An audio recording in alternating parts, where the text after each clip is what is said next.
पंचायती राज चुनाव के तहत लाइव राजस्थान की टीम प्रत्येक पंचायत समिति में जा रही है। लाइव राजस्थान की टीम अभी सलूमर पंचायत समिति के वार्ड नंबर 13 में मौजूद है। इस वार्ड के ग्रामीण हमारे साथ मौजूद है, बीजेपी की प्रत्याशी हमारे साथ मौजूद है। जानेंगे उनसे कि क्या कुछ इस क्षेत्र की समस्या है। पंचायत समिति सदस्य के जो उम्मीदवार है उनसे भी जानेंगे कि किन मुद्दों के साथ वो चुनाव लड़ रहे हैं, किस तरीके से जो है फिर बताइए, अगर आपके क्षेत्र की बात करें तो किस तरीके की मूलभूत समस्याएं जो है यहाँ पर है।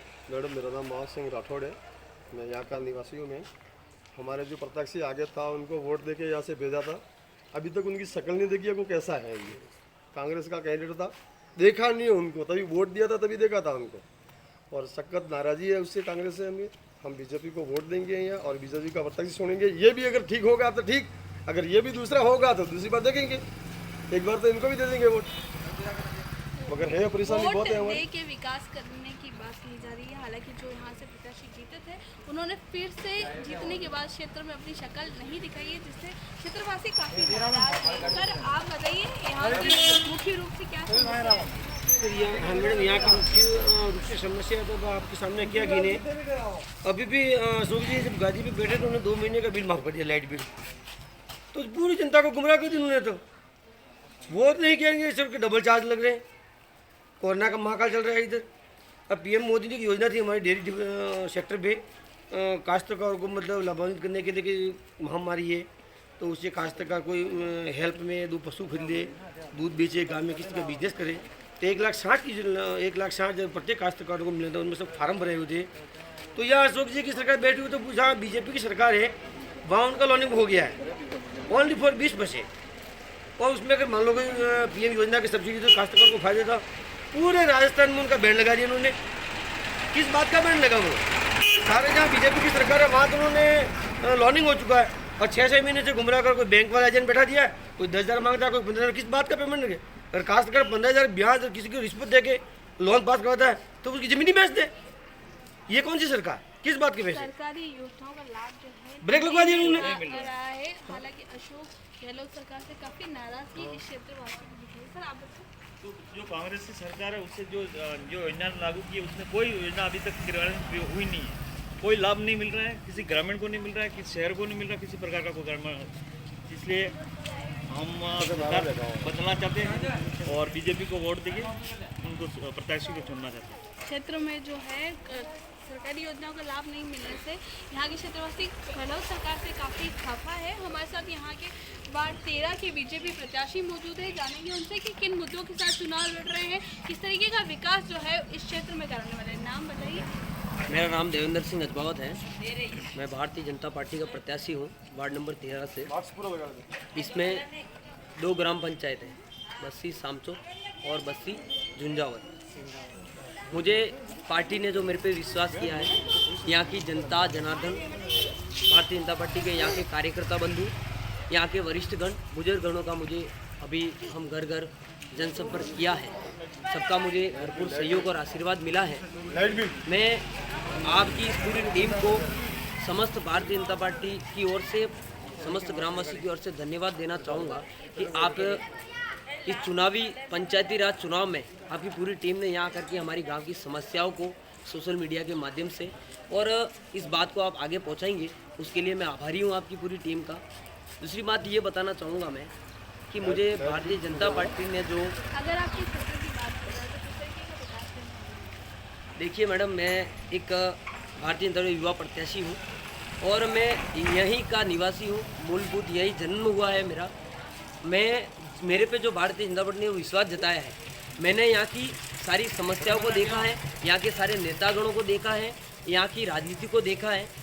मैंने पिछले 5 वर्ष में यहाँ के भ्रष्टाचार के मामले हो, यहाँ की राशन डीलरों की कहीं न कहीं को कमियाँ हो, पंचायत स्तर पर जो कमियाँ हो, जनता के हित के लिए मैंने आवाज़ उठाई है। मैं कोई पहले चुनाव नहीं लड़ा तो भी मैंने जनता के हित के लिए कार्य किया है और सर्व समाज को और सबको साथ लेकर के किया है। और मोदी जी का नारा है सबका साथ, सबका विकास और सबका विकास। उसी तरीके से जो हमारी पार्टी का जो प्रोटोकॉल है, उस तरीके से हम जनता के बीच में जा रहे हैं। जितनी भी मैं पंचायत समिति सदस्य की जो जिम्मेदारी होती है उसकी जिम्मेदारी पे मैं खरा उतरूंगा। उसकी जिम्मेदारी ये होती है, मैं जनता को बता दूं कि पंचायती राज की जितनी भी योजनाएं होती है मूलभूत, वो ला करके प्रत्येक घर घर, प्रत्येक सदस्य, प्रत्येक गांव के वंचित, पीड़ित, गरीब हर परिवार तक यहाँ की योजनाएं पहुँचाना, जो आज तक किसी भी नेता ने यहाँ नहीं पहुँचाई थी, वो काम मैं करूँगा। मैं एक सामान्य परिवार का बेटा हूँ और यहाँ के सब जनता मुझे परिचित है। मैं यही लेकर के जनता के बीच में जा रहा हूँ और मैं भारतीय जनता पार्टी का प्रत्याशी हूँ, ना कि कांग्रेस पार्टी का। कांग्रेस पार्टी के पूर्व चुनाव यहाँ हुए थे, उसमें यहाँ से प्रत्याशी जीत करके गए थे।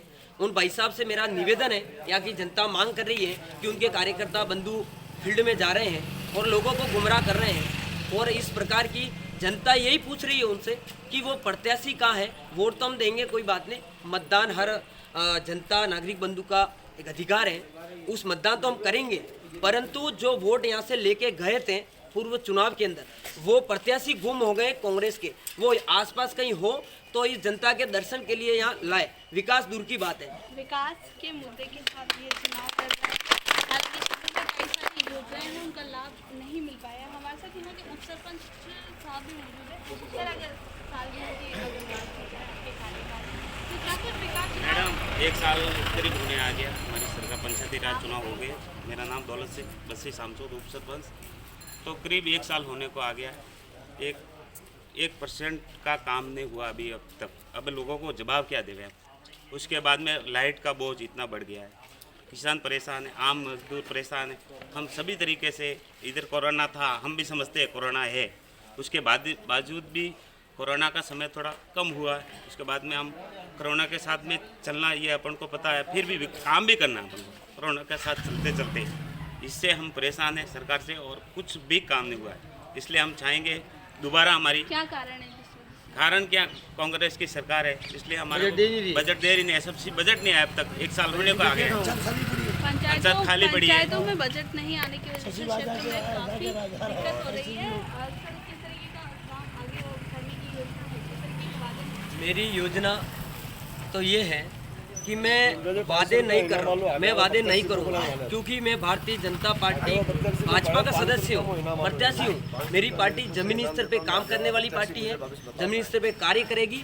जो भी मूलभूत सुविधाएं हैं, लाइट की सुविधा, पानी की सुविधा, सीसी रोड की सुविधा और पंचायती राज छोटी छोटी जिन चीज़ों पे आज तक किसी भी प्रत्याशी और किसी भी नेतागण ने ध्यान नहीं दिया, उन सब जनता की हर बात को सुन करके मैं जिला परिषद, पंचायत समिति में यहाँ की मांगों को पहुँचाऊँगा और जनता की मैं सेवा करूँगा। जनता मुझे आशीर्वाद प्रदान करे और यहाँ के जनता से मेरी अपील है, ईमानदारी से, सत्यता पे इस मतदान को मतदान करें, 100% मतदान करें, भारतीय जनता पार्टी के पक्ष में मतदान करें। दूसरा मेरा ये विषय है, अभी आपने भी देखा होगा, इस प्रदेश की जनता ने देखा है कि कांग्रेस सरकार ने जो लाइट बिल दिए हैं, जो व्यक्ति 200 रुपये रोज का कमाता है उसको भी 15,000 का लाइट बिल थाम दिया, 25,000 का लाइट बिल थाम दिया, 3 लाख का लाइट बिल थाम दिया। तो ये देखो करोड़, ये देखो जनता के लिए तो इस प्रकार के लाइट बिल दिए। तो अब इस जनता की फिर भी प्रदेश में सरकार कांग्रेस की है, गहलोत जी जयपुर में बैठे हुए हैं, प्रदेश के सीएम हैं। मेरा निवेदन ये है, आप तक मेरी बात पहुंचे मीडिया के माध्यम से। भारत की विद्युत दर, लाइट बिल सबसे ज्यादा साहब जी, मैं ये निवेदन करता हूँ, इस कोरोना काल में जब आप होटलों में मस्त थे, आपकी सरकार को बचाने में पड़े हुए थे, उस समय छोटे से छोटा कार्यकर्ता, भारतीय जनता पार्टी का कार्यकर्ता, जन सेवक के रूप में कोरोना फाइटर बन करके जनता के समक्ष गया। जनता की सारी समस्याओं का, चाहे वो सैनिटाइजर हो, मास्क हो, राशन की व्यवस्था हो, वो व्यवस्था हमारी टीम ने और हमारे नेतृत्व में इस गांव में और पूरे प्रदेश हर जगह की, हमारे व्यक्तिगत। और फिर कांग्रेस ने कुछ पैकेज दिया था, कुछ पैकेट आए थे, उनकी मैं आपको जानकारी बताऊं, इस मीडिया के माध्यम से इस बस्ती के लोगों तक ये बात पहुंचे। सामग्री आई थी पंचायत में, लेकिन कांग्रेस के कार्यकर्ताओं के घर पे पहुंची थी। आम एक जनता को एक पैकेट दिया हो, यहाँ का जनप्रतिनिधि आकर के मुझे ये बताए कि आपने जनता की सेवा की, आपको वोट चाहिए, वो नोट लेकर के, सूटकेस लेकर के घूम रहे। ये जनता भी तय कर चुकी है, आप अगली बार उल्लू बना के गए इस बस्ती की जनता को। आपने क्या कुटाराघात किया इस बस्ती की जनता के साथ, कब तक होता रहेगा? इसलिए मैं कहना चाहता हूँ, साल के राज के अंदर, 70 साल की राजनीति के अंदर 54 साल का राज एक तरफ रखिए, 12 साल का मोदी सरकार एक तरफ रखिए। ये मैं नहीं कहता हूँ, ये जन जन, एक एक बच्चा, एक एक युवा, एक एक बुजुर्ग जानता है कि मोदी सरकार ने क्या किया है। मैं योजनाएं गिनाऊं बैठूं, योजनाएं तो कम पड़ेगी, लेकिन कमियां कितनी है वो सब आपके सामने, और जनता इस बात को जानती है। तो वोट कमल पे ही होंगे। जिला परिषद बोर्ड भी भारतीय जनता पार्टी का बनेगा। सलूम्बर पंचायत समिति में भी हमारे सारे प्रत्याशी जीत रहे हैं, और ये लोगों को गुमराह कर रहे हैं, उससे कुछ होने वाला नहीं है। और यही मेरा निवेदन है, और भी सभी मतदाताओं से अपील करता हूँ, आप आपका मत ईमानदारी से आपके राष्ट्र हित में, गांव हित में वोट करें। जनता से मेरे दोनों हाथ जोड़कर निवेदन है, इस गांव की विकास धारा को आगे बढ़ाएं। गाँव की विकास धारा को आगे बढ़ाने की बात की जा रही है। बस्ती ग्राम पंचायत के पंचायत समिति के सदस्य हमारे साथ मौजूद थे। इनका कहना है कि अगर आप अपने गांव का विकास चाहते हैं तो वोट जरूर दें। लाइव राजस्थान की टीम भी आपसे निवेदन करती है कि जिला परिषद सदस्य और पंचायत समिति सदस्य के चुनाव के दौरान आप अपना अमूल्य वोट जरूर दें। लाइव राजस्थान न्यूज़ के साथ निशा राठौर।